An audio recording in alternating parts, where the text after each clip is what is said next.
በአኽሩ ዘማን ውስጥ ለአንድ ወንድ 50 ይላሉ 50 ሴቶች እሱን ተከትሎ ይሄዳሉ ይላሉ።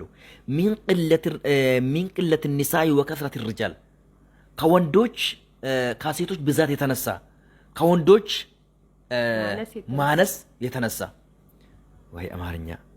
ስለዚህ በአጭሩ በአኽሩ ዘማን ውስጥ አሁን ለምሳሌ ትምህርት ቤት ብትሄጂ ማለት ነው በብዛት የሚገኘው ማን ነው? ሴቶች ናቸው። ኦፍ ኮርስ ሴቶች ናቸው። ስለዚህ ታዲያ ለምንድን ነው ለእህትሽ የማታስበው አንቺ? ቆይ እንግዲህ ረሱል ሰለላሁ ዐለይሂ ወሰለም ካዘዙን ልስማማ ግድ ይለኛል። ግን ከጎሮሮ ትንሽ አለፍ አይልም አይደል? አይደለም ብቻ ደስ ይላል። ያኒ በህብረትም መኖር በሁለትም በሶስትም መኖር ደስ ይላል። ግን ይሄ እኔም ወስነው አይደለም። ለምን ከረሱል ሰለላሁ ዐለይሂ ወሰለም የመጣ ስለሆነ ይሄ ትምህርት ይሁነን ነው የምለው በእኔ በኩል። ለምሳሌ አንቺን ሳማከርሽ ዝም ብሎ አቡ ሙስሊም አንድ በጣም ረጅም ቆንጆ የሆነች አኽላቅ ያላት ዲን ያላት ይዞ ብቅ ብልስ ኡሙ ሙስሊም ምን ትላለች ለአቡ ሙስሊም?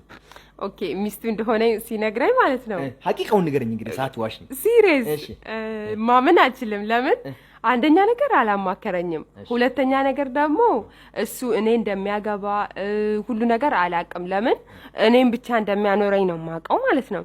እና አንድ ጥያቄ የሚሆንብኝ ነገር ማለት ነው ኡስታዝ፣ ያችም አንደኛ ሚስት አገባክሳ ሁለተኛ ሚስት የምፈልገው ለምንድን ነው? ለምሳሌ አንደኛዋ ሚስት ተወለደችልክ፣ ሐቅህን ተጠበቀች፣ ልጅ ካገኛችሁ ከዚህ በላይ ምን አለ?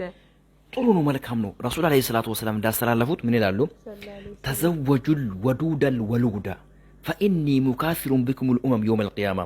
የምትወዱትንና የምትወልደውን ሴት አግቡ፣ እኔ በእናንተ ብዛት የውመል ቂያማ ብዙ ነቢያቶች ፊት ለፊት ቁም እፎክራለሁ ብሎ ረሱል አለይሂ ሰላቱ ወሰላም። ለምሳሌ አንቺ አሁን ከ5 ወይም ከ6 በላይ አትወልጂም። ሐምዛ ደግሞ 5 6 ካገባ ለምሳሌ 4 ሚስት ካገባ ከአንዱ ቢያንስ 4 ቢያገኝ ከአራቱ ስንት ያገኛል?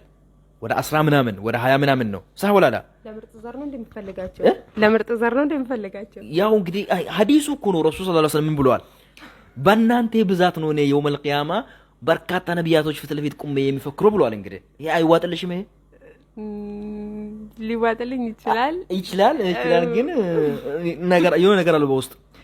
የተወደዳችሁና የተከበራችሁ የሙስሊም ቲዩብ አድማጭ ተመልካቾቻችን ኢንሻአላህ እንግዲህ ያው ጥያቄያችን እንደቀጠለ ነው፣ ለወደፊት የሚቀጥላል ኢንሻአላህ።